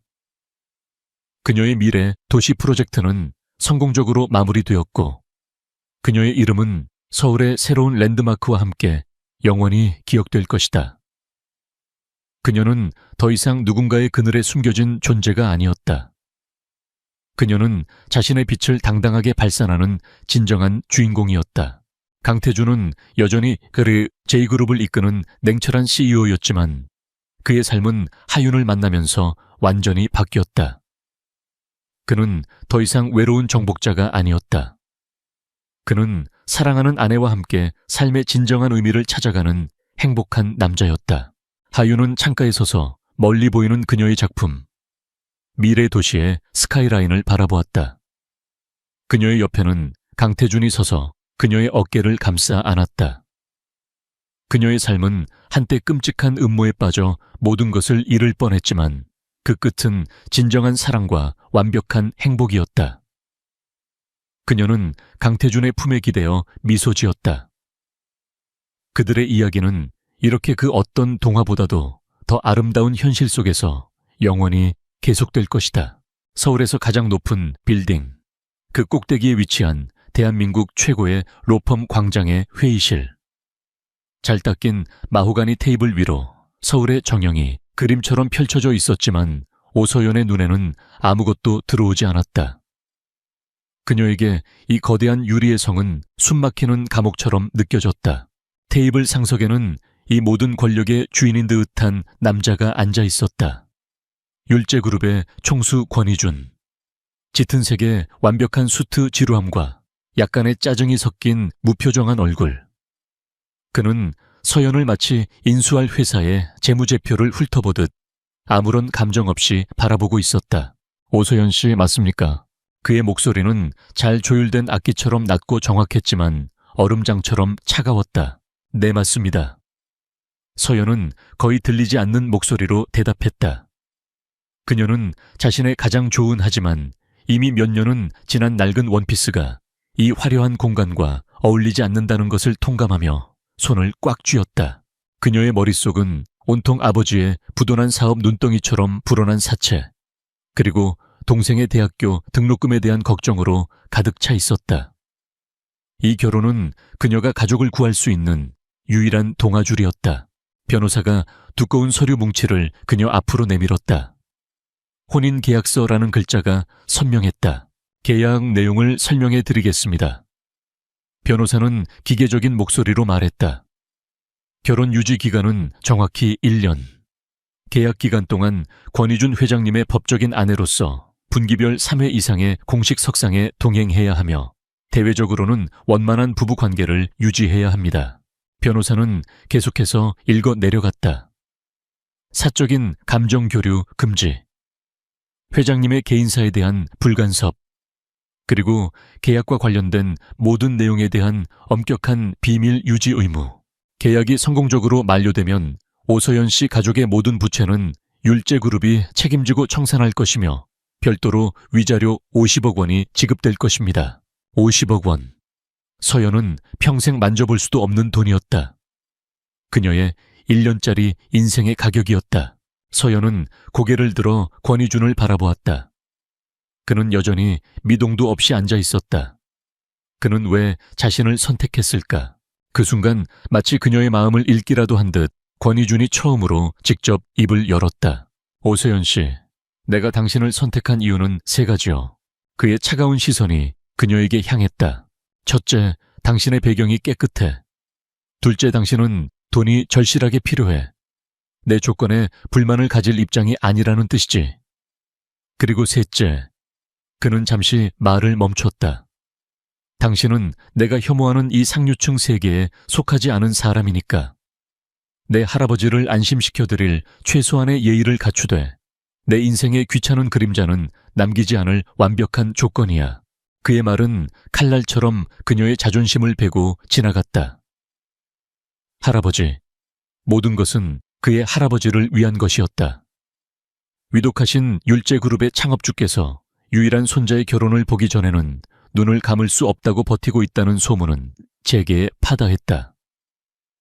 이 남자에게 결혼은 효도를 위한 비즈니스일 뿐이었다. 서연은 떨리는 손으로 계약서를 넘겼다. 모든 조항이 굴욕적이었지만 그녀의 머릿속에는 사채업자들에게 시달리는 어머니의 얼굴과 학업을 포기해야 할지도 모르는 동생의 얼굴이 떠올랐다. 그녀의 희생으로 가족이 평안할 수 있다면 그걸로 된 거였다. 그녀는 결심한 듯 펜을 집어들었다. 하겠습니다. 그녀의 목소리는 작았지만 단호했다. 그녀는 계약서의 마지막 장에 자신의 이름을 적어 내려갔다. 오서연이라는 세 글자를 파는 순간이었다. 서명이 끝나자마자 권희주는 자리에서 일어났다. 그는 악수조차 청하지 않았다. 그는 마치 볼일이 끝났다는 듯 자신의 충직한 최 비서에게 명령했다. 초의 비서 뒤처리해. 그 한마디를 남기고 그는 회의실을 나가버렸다. 마치 서연이라는 존재는 그의 기억에서 이미 지워진 것처럼 최 비서는 정중하지만 사무적인 태도로 서연에게 다가왔다. 오서연님, 내일부터 회장님의 펜트하우스로 거처를 옮기셔야 합니다. 필요한 준비는 저희가 모두 마치겠습니다. 이것은 회장님께서 사용하시는 개인 연락처와 생활에 필요한 몇 가지 규칙이 적힌 안내문입니다. 최 비서마저 떠난 광활한 회의실에 서연은 홀로 남았다. 그녀는 자신이 서명한 계약서를 멍하니 바라보았다. 자신의 영혼을 팔았다는 사실이 그제야 현실로 다가왔다. 내일부터 그녀는 대한민국에서 가장 높은 곳에 사는 남자의 아내가 된다. 하지만 그녀의 삶은 그 어느 때보다도 가장 낮은 곳으로 추락하고 있었다. 권희준의 펜트하우스는 집이라기보다는 거대한 유리 요새에 가까웠다. 서울의 하늘을 발밑에 둔 미니멀리즘을 가장한 공허함으로 가득 찬 공간. 값비싼 현대 미술 작품들은 온기 없는 장식품처럼 걸려 있었고, 율제그룹의 최첨단 기술로 자동화된 시스템은 사람의 손길이 필요 없는 차가운 효율성만을 뽐내고 있었다. 사모님, 엄격해 보이는 중년의 가정부가 서연을 맞았다. 그녀는 서연을 사모님이라고 불렀지만 그 호칭에는 어떤 존중의 감정도 담겨 있지 않았다. 회장님께서는 소음과 강한 향을 싫어하십니다. 그리고 회장님의 서재와 침실은 허락 없이는 절대 출입 금지 구역입니다. 식사는 정해진 시간에 준비될 것이며 다른 필요하신 것은 제게 말씀하시면 됩니다. 그것은 환영 인사가 아닌 이 집의 규칙을 통보하는 것이었다. 서연은 자신이 이 집의 안주인이 아닌 잘 관리되어야 할 하나의 물건이 되었음을 깨달았다. 그들의 기묘한 동거 생활은 그렇게 시작되었다. 두 사람은 같은 공간에 살았지만 마치 서로 다른 차원에 존재하는 유령 같았다. 권희주는 서연이 깨기 전에 집을 나섰고 그녀가 이미 자신의 방으로 들어간 깊은 밤에 돌아왔다. 유일한 소통은 가정부를 통해 전달되는 간단한 메모나 최 비서의 사무적인 연락이 전부였다. 20명은 좋게 앉을 수 있는 거대한 식탁에서 서연은 늘 홀로 식사를 했다. 이 거대하고 차가운 요새 속에서 서연은 자신만의 작은 피난처를 만들었다. 그녀는 자신의 방 한 구석에 서울의 낡은 집에서 가져온 유일한 짐인 작은 조향 도구들과 유리병들을 펼쳐놓았다. 캐모마일, 라벤더, 샌달우드. 그녀는 자신을 진정시키기 위해 누구에게도 방해받지 않는 자신만의 향기를 조심스럽게 빚어냈다. 권희주는 계약대로 그녀의 삶에 전혀 관여하지 않았다. 하지만 그 역시 자신에게 일어나는 미묘한 변화를 감지하고 있었다. 지독한 스트레스로 늘 불면증에 시달렸던 그가 최근 들어 몇 년 만에 처음으로 깊은 잠을 자기 시작한 것이다. 그는 그 이유를 알지 못했다. 그저 집 안을 감도는 거의 인지할 수 없을 정도로였지만 마음을 편안하게 하는 어떤 향기 때문일 거라고 막연히 짐작할 뿐이었다.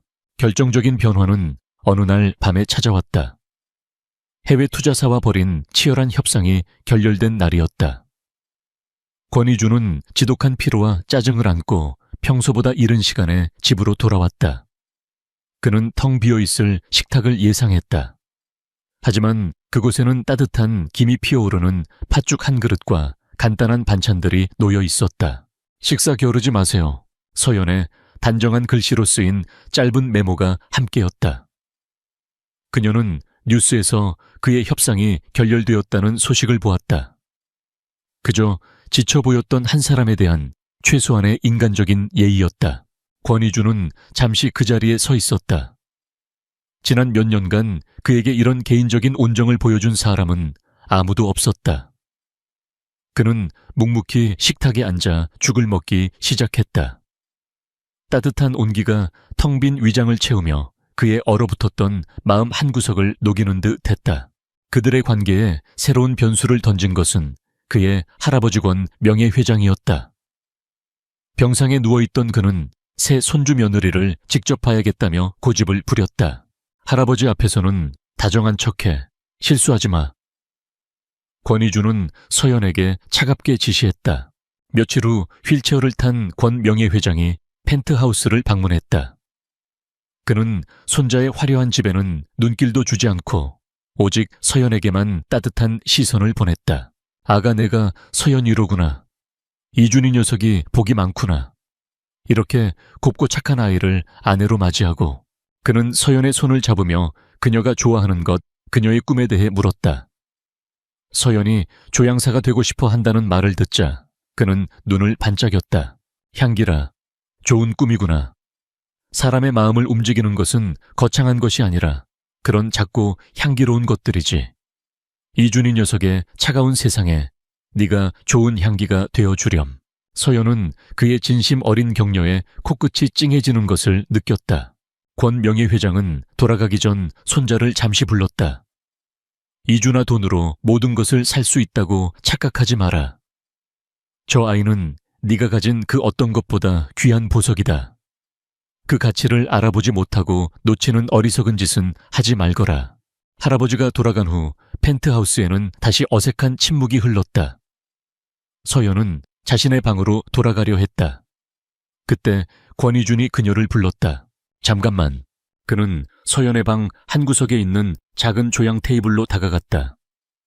그는 고맙다는 말 대신 전혀 예상치 못한 질문을 던졌다. 집 안에 나는 이 향, 당신이 만드는 겁니까? 그가 처음으로 그녀의 세계에 관심을 보인 순간이었다. 서연은 놀라며 고개를 끄덕였다. 권희주는 더 이상 아무 말도 하지 않았다. 그는 그저 서연의 작은 향기 왕국을, 그리고 그 왕국의 주인을 알 수 없는 복잡한 눈빛으로 바라보고 있었다. 그의 거대한 얼음, 요새는 아직 녹지 않았다. 하지만 그 견고했던 성벽에 아주 작지만 따뜻한 균열이 생기기 시작했다. 그는 이 계약 아내가 자신의 통제된 세상을 조금씩 그리고 확실하게 흔들고 있음을 느끼며 알 수 없는 불안감과 함께 기묘한 호기심에 휩싸였다. 권희준의 비서실은 대한민국에서 가장 효율적인 조직 중 하나였다. 어느 날 아침 최 비서의 보고는 간결하고 명확했다. 율제그룹이 메인 스폰서로 있는 새싹재단 후원 자선 갈라가 오늘 저녁에 열린다는 것. 그리고 권 명예회장께서 특별히 새 사모님과 함께 참석하라는 뜻을 전해왔다는 것. 권희준의 미간이 찌푸려졌다. 귀찮은 일이었다. 그는 이 결혼이 대외적으로 알려지는 것을 원치 않았지만 할아버지의 뜻을 거역할 수는 없었다. 그는 차가운 목소리로 서연에게 통보했다. 오늘 저녁에 자선 갈라가 있어. 당신도 참석해야 해. 할아버지의 뜻이다. 그는 더 이상의 설명 없이 최 비서에게 그녀의 준비를 모두 책임지라고 지시했다. 그의 태도는 마치 부하 직원에게 업무를 지시하는 것과 같았다. 잠시 후 최고급 샵의 스타일리스트 팀이 펜트하우스로 들이닥쳤다. 그들은 수십 벌의 화려한 디자이너 드레스와 번쩍이는 보석 상자들을 펼쳐놓고 서연을 마네킹처럼 대하기 시작했다. 사모님이 드레스는 이번 시즌 신상으로 사모님을 위해 특별히 공수해온 것입니다. 이 다이아몬드 목걸이가 사모님의 피부톤과 완벽하게 어울릴 겁니다. 서연은 그들의 호들갑 속에서 불편함을 느꼈다. 그녀는 이 모든 화려함의 주인이 아니었다. 그녀는 조용히 하지만 단호하게 말했다. 너무 화려한 건 저와 어울리지 않아요. 저걸로 할게요. 그녀가 선택한 것은 수많은 드레스들 중 가장 심플하고 단정한 짙은 네이비 색상의 실크 드레스였다. 보석도 과한 것들은 모두 마다하고 작은 진주 귀걸이 하나만을 골랐다. 스타일리스트들은 당황했지만 감히 그녀의 뜻을 거스를 수는 없었다. 모든 준비가 끝났을 때 서연은 완전히 다른 사람처럼 보였다. 화려하게 치장하지 않았음에도 불구하고 그녀의 단아하고 기품 있는 아름다움은 그 어떤 보석보다도 빛났다. 외출 준비를 마친 권희주는 거실로 나왔다가 그녀의 모습을 보고 순간 할 말을 잃었다. 그는 서연이 어색하게 명품을 걸친 시골 처녀처럼 보일 것이라 예상했다. 하지만 그의 눈앞에 서 있는 여자는 마치 밤하늘 그 자체처럼 깊고 우아했다. 그는 자신도 모르게 솟아오르는 감정을 무표정한 가면 뒤로 감추며 퉁명스럽게 말했다. 늦었어. 가자. 갈라가 열리는 호텔 연회장은 대한민국 상위 1%의 사교계 그 자체였다. 눈부신 샹들리에 아래 화려한 드레스를 입은 여자들과 권위적인 남자들이 거짓된 웃음을 나누고 있었다. 권희준이 모습을 드러내자 모든 카메라 플래시가 터졌다. 그는 이 모든 것에 익숙한 듯 무심하게 군중 속으로 걸어 들어갔다. 그의 팔짱을 낀 서연은 마치 사자굴에 던져진 작은 사슴처럼 위축되었다. 바로 그때 한 여자가 그들 앞으로 다가왔다. 꿀처럼 달콤하지만 독을 품은 미소를 지닌 여자. 명품 패션 브랜드를 운영하는 유성그룹의 상속녀 유채린이었다. 그녀는 모두가 권희준의 아내가 될 것이라고 예상했던 여자였다. 어머 이준씨, 오랜만이야. 유채린은 권희준에게는 다정하게 인사하며 서연은 보란듯이 무시했다. 이내 그녀는 경멸적인 시선으로 서연을 위아래로 훑어보며 말했다. 그런데 이쪽은 누구 이준씨 소개 안 해줘. 권희준은 잠시 망설였다. 하지만 할아버지와의 약속 그리고 대외적인 이미지를 위해 그는 입을 열 수밖에 없었다. 내 아내 오서연입니다. 그의 목소리는 딱딱했지만 그가 내 아내라고 말하는 순간 연회장에는 미묘한 파문이 일었다. 유채린의 얼굴이 순간 굳어졌다. 저녁이 깊어갈 무렵 권희준은 다른 기업 총수들과의 대화에 잠시 자리를 비웠다. 홀로 남겨진 서연에게 유채린과 그녀의 친구들이 다가왔다. 그들이 기다리던 순간이었다. 어머, 저 드레스는 처음 보는 브랜드네. 설마 동대문에서 사온 건 아니겠지? 아버지가 하던 공장이 망해서 빚더미에 앉았다면서 용케 이런 데는 다 오네. 대체 우리 이준 씨한테 무슨 꼬리를 친 거야? 이런 자선갈래 와봤어야 알지. 기부할 돈은 있고 없는 사람이 있는 척하는 게 제일 보기 싫더라. 독설이 비수처럼 날아와 서연의 가슴에 박혔다. 그녀는 얼굴이 창백해졌지만 울거나 도망치지 않았다. 그녀는 허리를 꼿꼿이 세우고 자신의 마지막 남은 자존심으로 버티고 있었다. 방 건너편에서 권희준은 그 광경을 보고 있었다. 그의 첫 번째 본능은 무시하라는 것이었다. 계약 조건에 따르면 그는 그녀의 감정을 책임질 의무가 없었다. 그것은 그녀가 감당해야 할 몫이었다. 하지만 그는 눈을 뗄 수 없었다. 유채린의 얼굴에 떠오른 잔인한 미소와 그 앞에서 필사적으로 존엄을 지키려는 서연의 위태로운 눈빛. 그의 머릿속에 할아버지의 목소리가 울렸다. 저 아이는 보석이다. 그 순간 권희준의 안에서 한 번도 느껴본 적 없는 차가운 분노가 끓어올랐다. 그는 조용히 무리를 가로질러 걸어갔다. 그의 등장만으로도 주변의 모든 소음이 멎었다. 그는 아무 말 없이 서연의 허리를 팔로 감아 자신의 품으로 강하게 끌어당겼다. 누구도 부정할 수 없는 완벽한 소유의 제스처였다. 그는 얼음 같은 눈으로 유채린을 똑바로 바라보았다. 유채린 씨, 그의 목소리는 위험할 정도로 조용했다.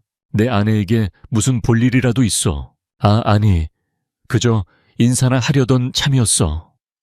유채린이 당황하며 변명했다. 내 아내의 가치는 당신 같은 사람들이 함부로 평가할 수 있는 게 아니오. 권희준의 목소리에 서리빨이 서렸다. 그리고 명심하는 게 좋을 거요. 다시 한번 내 아내에게 무례하게 굴면 당신 아버지가 평생 공들여 쌓은 유성그룹도 하루아침에 먼지처럼 사라질 수 있다는 걸. 그것은 의심의 여지 없는 협박이었다. 유채린의 얼굴이 하얗게 질렸다. 그녀의 친구들은 겁먹은 새들처럼 흩어졌다. 권희주는 충격에 빠진 서연을 데리고 조용히 그 자리를 벗어났다. 서연은 그의 품에 안긴 채 자신을 쇠레포 지켜준 남자를 올려다보았다. 권희주는 정면을 응시한 채 굳게 입을 다물고 있었다. 그의 턱선은 분노로 단단해져 있었다. 그 역시 자신의 행동에 스스로 놀라고 있었다. 그는 방금 그들의 가장 중요한 계약 조항, 감정적으로 얽히지 않는다는 규칙을 스스로 깨버렸다. 자선 갈라가 끝난 후 펜트하우스로 돌아오는 차 안은 숨막히는 침묵만이 흘렀다. 서연은 자신을 보호해주던 그의 단단한 팔과 차가운 분노를 떠올리며 혼란스러워했다. 계약 조건에 없던 그의 행동은 그녀의 마음에 작은 파문을 일으켰다. 이준 역시 스스로의 행동에 당황하고 있었다. 그는 계약의 규칙을 깨고 감정을 드러낸 자기 자신에게 짜증이 났다. 오늘 밤 고마웠어요. 펜트하우스에 도착해 서연이 조용히 감사를 표했다. 이준은 짧게 고개를 끄덕였을 뿐 아무 말 없이 자신의 서재로 들어가 버렸다. 그는 거리를 유지해야만 했다. 하지만 서재에 앉아서도 그는 일에 집중할 수 없었다. 상처받았지만 꺾이지 않던 그녀의 강인한 눈빛이 자꾸만 눈앞에 어른거렸다. 그날의 사건 이후 서연은 새로운 힘을 얻었다. 그녀는 더 이상 위축되지 않고 자신의 유일한 무기이자 위안인 향기 속에 몰두하기로 결심했다. 그녀는 돈을 벌기 위한 향수가 아닌 오직 자기 자신을 위한 세상에 단 하나뿐인 향수를 만들기로 마음먹었다. 그녀는 어린 시절 할머니 댁 근처에 깊은 산속에서만 자라던 희귀한 야생 난초의 기억을 떠올렸다. 비에 젖은 흙냄새와 이슬을 머금은 풀잎, 그리고 그 사이에서 은은하게 피어오르던 맑고 청가한 난초의 향기. 그것은 그녀의 가장 순수했던 시절의 냄새였다. 그녀는 며칠 밤낮으로 연구에 매달려 마침내 그 기억 속의 향기를 완벽하게 재현해냈다. 어느 날 저녁 이준은 서재에서 복잡한 서류와 씨름하고 있었다. 그때 문틈으로 한 번도 맡아본 적 없는 낯설지만 이상하게도 그리운 향기가 희미하게 흘러 들어왔다. 그는 순간 하던 일을 멈췄다. 그의 머릿속 수십 년간 굳게 닫혀있던 기억의 문이 삐걱거리며 열렸다. 어린 시절 엄격한 아버지에게 심하게 꾸중을 들었던 날. 그는 집 뒤의 숲속에서 길을 잃고 홀로 울고 있었다. 그때 다정한 목소리와 함께 그를 찾아낸 것은 젊은 시절의 어머니였다. 그녀는 그를 따뜻하게 안아주었고 그녀의 주변에서는 늘 그녀가 사랑했던 야생 난초의 향기가 났다. 그것은 그가 기억하는 일찍 돌아가신 어머니와의 마지막 행복한 기억이었다. 이준은 심장이 내려앉는 듯한 충격을 받았다. 이것은 단순한 향기가 아니었다. 그가 스스로 봉인해버렸던 그의 영혼의 가장 부드러운 부분을 여는 열쇠였다.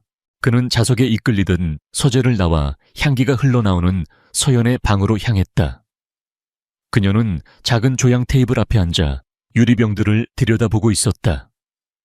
그는 지금껏 한 번도 보인 적 없는 감정이 격해진 목소리로 물었다. 이 향 어디서 난 거요?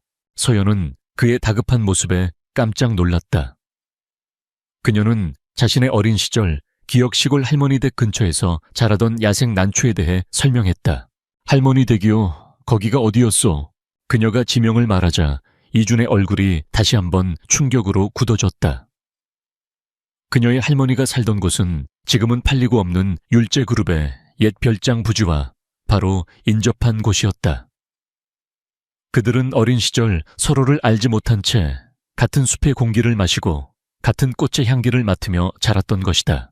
그 순간 이준은 서연을 더 이상 가난한 계약 아내로 볼 수 없었다. 그녀는 그의 잃어버린 과거와 그의 가장 따뜻했던 기억을 공유하는 운명적인 연결고리를 가진 사람이었다. 그의 마음속 얼음 성벽이 거대한 소리를 내며 무너져 내리고 있었다. 한편 그 시각 유채리는 자신의 아파트에서 분노에 떨고 있었다. 갈래에서의 공개적인 굴욕은 그녀의 자존심에 깊은 상처를 남겼다. 권희준에 대한 욕망은 이제 서연을 향한 악독한 복수심으로 변질되었다. 그녀는 한 남자에게 전화를 걸었다. 율제그룹의 화장품 계열사인 율제뷰티의 야심가 강태수 이사였다. 그는 평소 이준의 독단적인 경영 방식에 불만을 품고 있던 인물이었다.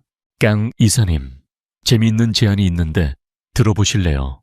유채리는 비열한 계획을 속삭였다. 그녀는 돈이 궁한 서연의 오랜 동네 친구 한 명을 매수해 그녀의 조약 노트를 훔쳐낼 계획이었다. 그 안에는 분명 화제가 될 만한 새로운 향수의 레시피가 있을 터였다. 그 레시피를 빼내서 율제뷰티의 신제품으로 먼저 출시하는 겁니다. 그럼 오서연은 희대의 사기꾼 카피캣으로 전락하겠죠. 이준희의 천박한 아내가 그룹에 얼마나 큰 골칫덩거리가 될 수 있는지 이사회에 보여주는 겁니다. 그럼 이사님의 입지도 자연스럽게 올라가지 않겠어요. 강 이사는 잠시 고민했지만 달콤한 유혹을 뿌리치지 못했다. 며칠 후 서연이 잠시 집을 비운 사이 그녀가 유일하게 믿었던 친구는 유채린의 사주를 받고 그녀의 방에 몰래 들어갔다. 그리고 서연이 보물처럼 여기던 야생 난초 향수의 비밀이 담긴 조약 노트를 조심스럽게 펼쳐 그 내용을 모두 카메라로 찍기 시작했다. 이준의 마음이 마침내 열리기 시작한 바로 그 순간 그의 아내를 나락으로 떨어뜨릴 차가운 배신의 덫이 소리 없이 놓이고 있었다. 기억의 향기 사건 이후 펜트하우스의 공기는 눈에 띄게 달라졌다. 권희주는 더 이상 서연을 피하지 않았다. 그는 그녀와 함께 저녁 식사를 했고 그녀의 하루에 대해 물었으며 그녀가 조향 작업을 하는 모습을 흥미롭게 지켜보기도 했다. 그의 작은 변화에 서연은 조심스럽게 마음의 문을 열기 시작했다. 그녀는 자신이 만든 야생 난초 향수에 대해 신이 나서 이야기했다. 이것은 자신의 모든 것을 담은 역작이며 곧 열릴 독립조향사 경연대회에 출품해 자신의 실력으로 세상에 인정받을 것이라고. 이준은 그런 그녀의 모습을 보며 자신도 모르게 자부심과 애정을 느꼈다. 그는 그녀를 격려하며 만약을 위해 율제그룹 법무팀을 통해 그녀의 향수 포뮬러에 대한 지적재산권 보호 조치를 취해주겠다고 제안했다. 그것은 실용적이면서도 다정한 배려였다.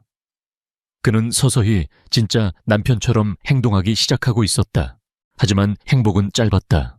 조향사 경연대회가 열리는 날, 서연은 긴장과 설렘을 안고 행사장을 찾았다. 바로 그때 인터넷 연예 뉴스 헤드라인에 속보가 터졌다. 율제뷰티 유채린의 시아 폴터르와 손잡고 신규 럭셔리 향수 천상의 난초 정력 론칭. 기사에는 강태수 이사와 유채린이 나란히 서서 천상의 난초 향수를 들고 있는 사진이 실려 있었다. 향수에 대한 묘사, 희귀한 야생 난초에 얽힌 마케팅 스토리. 모든 것이 서연의 그것과 소름 끼치도록 똑같았다. 거대 자본의 화려한 론칭쇼는 서연이 참가하려던 소박한 경연대회를 순식간에 무의미하게 만들어버렸다. 상황은 거기서 끝나지 않았다. 유채린과 강 이사가 미리 계획한 대로 악의적인 기사들이 쏟아지기 시작했다. 율제그룹 회장 부인 오서연 그룹 내부 정보 빼돌려 향수 레시피 도용 의혹. 신데렐라의 두 얼굴 재벌가. 입성 후 자신의 브랜드 론칭하려던 야심 드러나. 그들은 서연을 재벌게 시집온 뒤 그룹의 비밀을 훔쳐 자신의 사업을 하려던 탐욕스럽고 파렴치한 사기꾼으로 몰아갔다.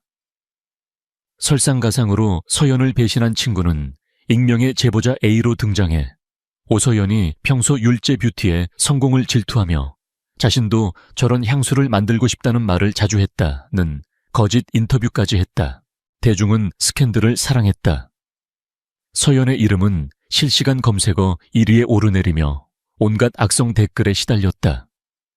그녀의 꿈은 한순간의 악몽이 되어 그녀를 집어삼키고 있었다. 같은 시각 권희주는 중요한 이사회를 주재하고 있었다. 그때 최 비서가 다급한 표정으로 들어와 그의 귀에 속삭이며 태블릿 PC를 내밀었다. 이준은 태블릿에 떠있는 기사들을 읽어 내려갔다. 지난 몇 주간 부드럽게 풀렸던 그의 얼굴은 순식간에 냉혹한 분노의 가면으로 뒤바뀌었다. 그는 모든 것을 즉시 이해했다. 천상의 난초라는 이름 기가 막힌 출시 타이밍, 그리고 유채린과 강태수의 연합. 이것은 단순한 비즈니스가 아니었다. 자신이 이제 막 사랑하기 시작한 여자를 파괴하고 자신을 어리석은 지도자로 만들어 그룹 내에서 입지를 흔들려는 치밀하게 계획된 인신 공격이었다. 그는 자리에서 일어섰다. 회의실의 모든 임원들이 그의 살기 어린 기세에 숨을 죽였다. 그의 목소리는 얼음처럼 차갑게 내려앉았다. 회의 취소해. 그는 최 비서를 돌아보았다. 보안팀, 법무팀, 홍보팀. 전부 내 사무실로 소집해. 5분 주지.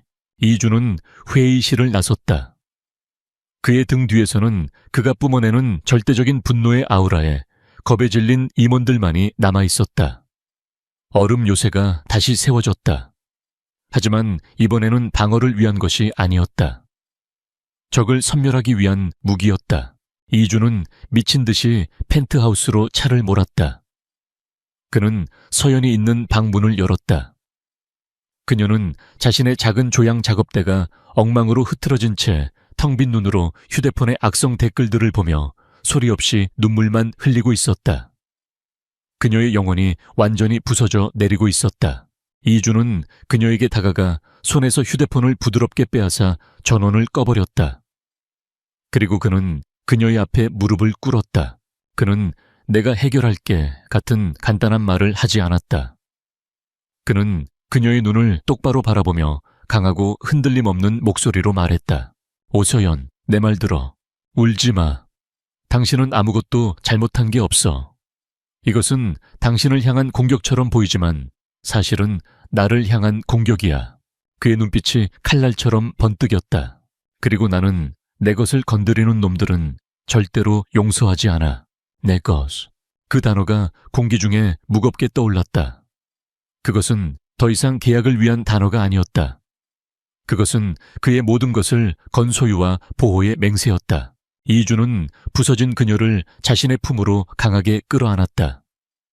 그는 더 이상 차갑고 이성적인 CEO가 아니었다. 그는 자신의 아내를 위해 기꺼이 전쟁을 시작할 준비가 된 한 남자였다. 잠자던 야수가 마침내 깨어났다. 권희준의 사무실은 거대한 전쟁 지휘본부로 변했다. 율제그룹의 가장 유능한 인재들이 그의 명령 아래 일사불란하게 움직였다. 보안팀, 오서연 씨의 친구 한지민 씨의 모든 금융거래 내역과 통신 기록을 추적해 유채린과 접촉한 증거를 찾아내. 법적인 문제는 내가 책임져. 배업무팀, 강태수 이사가 이번 신제품 론칭을 위해 결제한 모든 서류를 재검토하고 유채린의 시어 포털과의 계약서에 부당하거나 이례적인 조항이 있는지 확인해. 필요하다면 외부 회계 법인을 동원해서라도 자금 흐름을 파헤쳐. 홍보팀, 지금 즉시 모든 언론사에 보도 자료를 배포해. 율제그룹은 이번 사안의 진상을 명명백백히 밝힐 것이며 악의적인 허위 사실 유포에 대해서는 법적으로 강력히 대응할 것이라고. 그리고 내일 오전 10시에 긴급 기자회견을 준비해. 그의 명령은 빠르고 냉혹했으며 한치의 망설임도 없었다. 그는 더 이상 이성적인 경영 판단을 하는 CEO가 아니었다. 그는 자신의 영토를, 침범한 적들을 섬멸하기 위해 움직이는 맹수와 같았다. 율제그룹의 힘은 무서웠다. 몇 시간이 채 지나지 않아 증거들이 속속 도착하기 시작했다. 보안팀은 유채린이 제3자를 통해 한지민의 계좌로 거액을 송금한 내역을 찾아냈다. 또한 한지민이 서연의 아파트를 방문했던 날 그녀의 휴대폰에서 유채린 측으로 대용량의 사진 파일이 전송된 기록을 복원해냈다. 사진 파일 안에는 서연의 조약 노트 내용이 고스란히 담겨 있었다. 완벽한 증거였다. 법무팀은 강태수 이사가 유채린 측과의 계약에서 이례적으로 낮은 로열티와 높은 마케팅 비용을 책정하며 회사에 손해를 끼친 명백한 배임의 정황을 포착했다. 그는 유채린과의 개인적인 친분을 이용해 자신의 입지를 다지려 했던 것이다. 모든 조각들이 맞춰졌다. 권희준은 싸늘한 미소를 지었다. 이제 방역의 시간이었다. 다음날 오전 10시. 율제그룹 본사 대강당은 수백 명의 기자들로 가득 찼다. 어제까지만 해도 이 스캔들의 주인공은 오서연이었지만 권희준 회장이 직접 나선다는 소식에 모든 언론의 관심이 집중되었다.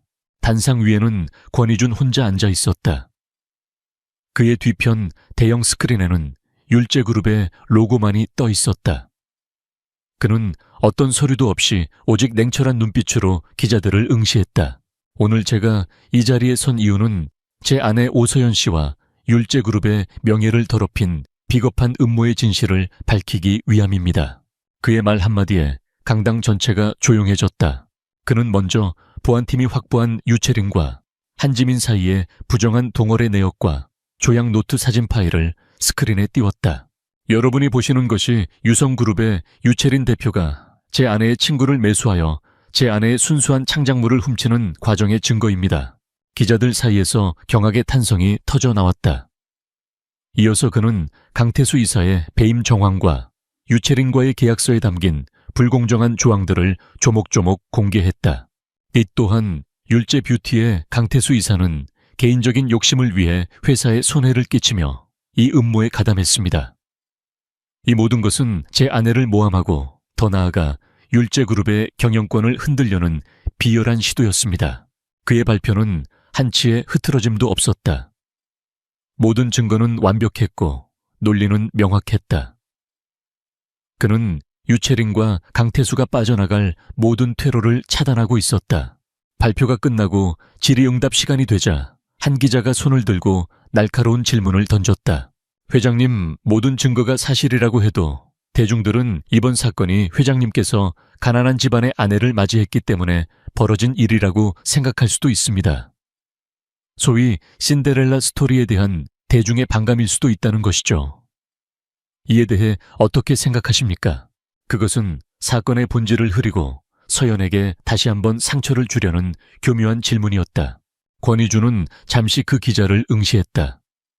그리고 그는 모두의 예상을 깨고 아주 부드럽고 단호한 목소리로 대답했다. 그의 목소리에는 이성적인 분노가 아닌 깊은 진심이 담겨 있었다. 제 아내는 신데렐라가 아닙니다. 그는 스크린에 서연의 조약 노트를 직접 찍은 사진 한 장을 띄웠다. 그곳에는 그녀가 수년간 연구하고 기록해온 향기에 대한 열정과 노력이 빼곡하게 적혀 있었다. 제 아내는 자신의 꿈을 위해 누구보다 치열하게 노력하는 열정적인 예술가이자 제가 아는 그 누구보다도 강하고 순수한 영혼을 가진 사람입니다. 그녀는 돈이나 배경 때문에 제 곁에 있는 것이 아닙니다. 오히려 그녀의 그 순수함과 열정이 차갑고 계산적이기만 했던 제 세상을 바꾸어 놓았습니다. 그는 카메라 렌즈를 똑바로 바라보았다. 마치 TV를 통해 이 모든 것을 지켜보고 있을 그녀에게 말하는 것처럼 내가 그녀를 선택한 것이 아니라 그녀가 나를 구원한 것입니다. 오서연은 내 인생 최고의 행운이자 내가 평생을 걸고 지켜야 할 가장 소중한 사람입니다. 그러니 다시는 그 누구도 내 아내의 가치를 함부로 논하지 마십시오. 그것은 완벽한 사랑 고백이었다. 그의 진심 어린 선언에 강당을 가득 채웠던 의심과 냉소의 공기는 순식간에 감동으로 바뀌었다. 기자회견은 단순한 폭로가 아닌 한 남자가 자신의 아내를 위해 세상과 싸우는 감동적인 드라마가 되었다. 그 순간 권희준은 더 이상 차가운 CEO가 아니었다. 그는 사랑하는 여인을 위해 모든 것을 걸 수 있는 한 명의 남자였다. 그리고 그의 얼음 같던 왕국은 그녀의 향기로 인해 마침내 따뜻한 봄을 맞이하고 있었다. 권희준의 기자회견은 대한민국 전체를 뒤흔들었다. 다음 날 모든 언론의 헤드라인은 재벌가 스캔들에서 세기의 로맨스로 바뀌었다. 대중들은 차가운 얼음 왕자로만 알려졌던 권희준의 진심 어린 사랑 고백에 열광했다. 후폭풍은 거세고 신속했다. 강태수 이사는 즉시 율제그룹에서 해임되었고 회사에 막대한 손해를 끼친 혐의로 소송을 당했다. 유채린의 회사는 지적재산권 도용으로 천문학적인 금액의 손해배상 청구 소송에 직면했으며 그녀의 명품 브랜드 이미지는 카피캣이라는 오명 아래 끝없이 추락했다. 그녀가 그토록 지키고 싶어 했던 사교계에서의 명성 또한 산산조각 났다. 오서연의 이름은 완벽하게 명예를 회복했다. 아니, 그 이상이었다. 그녀는 하룻밤 사이에 진정한 재능과 순수한 열정의 아이콘이 되었다. 그녀의 기억의 향기 이야기는 전설이 되었고 사람들은 그녀가 과연 어떤 향기를 만들어낼지 기대하기 시작했다. 몇 주 후 이주는 서연에게 남편이 아닌 CEO로서 하나의 사업 제안을 했다. 율제그룹에서 새로운 하이엔드 향수 브랜드를 론칭하기로 결정했어. 그는 서연에게 신규 브랜드의 수석 조향사이자 크리에이티브 디렉터 자리를 제안했다. 그는 그녀에게 최첨단 설비를 갖춘 연구소와 전 세계의 가장 희귀한 원료들을 마음껏 사용할 수 있는 무제한의 지원을 약속했다. 이것은 단순히 아내를 위한 선물이 아니었다. 그녀의 재능에 대한 전문적인 인정이자 그녀의 꿈에 대한 가장 큰 투자였다. 서연은 처음에는 망설였다. 그의 힘에 의지하고 싶지 않았다. 하지만 그녀의 재능을 존중하는 그의 진심 어린 눈빛을 보고 그녀는 제안을 받아들였다. 더 이상 계약 아내가 아닌 새로운 도전을 앞둔 한 명의 독립적인 예술가로서 시간이 흘렀다. 그녀의 이름을 딴 새로운 브랜드, 아틀리에 서연 에이텔리에. 서연은 출시되자마자 엄청난 성공을 거두었다. 그녀는 이제 세상이 인정하는 조향사가 되었다. 그리고 그들의 1년짜리 계약이 끝나는 날이 다가왔다. 두 사람은 어느새 편안하고 사랑스러운 일상에 익숙해졌지만 계약 만료일이라는 현실은 그들 사이에 그림자처럼 드리워져 있었다. 그날 저녁 이준이 집으로 돌아왔을 때 서연은 조용히 거실에 앉아 있었다. 두 사람 사이의 테이블 위에는 1년 전 최 비서가 준비했던 이혼 서류가 놓여 있었다. 진실의 순간이었다. 이준은 이혼 서류는 쳐다보지도 않았다. 그는 서연의 맞은편에 앉아 서류 가방에서 다른 문서를 꺼냈다. 그것은 계약서가 아닌 그의 진심이 담긴 편지였다. 그는 기자회견의 압박 속에서가 아닌 오직 그녀만을 위해 자신의 마음을 고백했다. 그녀가 자신의 공허했던 삶을 어떻게 채워주었는지, 그녀가 자신에게 감정을 어떻게 다시 가르쳐 주었는지, 그리고 이제는 그녀 없는 미래를 상상할 수 없다고. 오서연, 그의 목소리는 깊은 감정으로 떨리고 있었다. 지난 1년은 계약이었을지 몰라도 앞으로의 평생은 진심이고 싶소. 이 서류는 찢어버리고 나와 진짜 부부가 되어주겠소. 그는 주머니에서 작은 반지 상자를 꺼냈다. 그 안에는 화려한 다이아몬드가 아닌 그녀의 단아한 이미지와 어울리는 작고 아름다운 난초 모양의 반지가 들어있었다. 서연의 눈에서 눈물이 흘러내렸다. 하지만 이번에는 기쁨의 눈물이었다. 그녀는 망설임 없이 이혼 서류를 반으로 찢어버렸다. 네, 그럴게요. 이야기는 두 사람이 함께 있는 그들의 집에서 끝을 맺는다. 더 이상 차가운 요새가 아닌 그녀의 향기와 두 사람의 사랑으로 가득 찬 따뜻한 보금자리에서 권희주는 이제 단순히 돈과 권력으로 그녀를 충치유하는 것이 아니었다. 그는 진정한 사랑과 존중, 그리고 헌신으로 그녀의 곁을 지키고 있었다. 그들의 계약은 끝났다. 이제 두 사람은 서로에게 유일하고도 영원한 향기가 되어 진짜 인생을 함께 만들어갈 준비가 되어 있었다.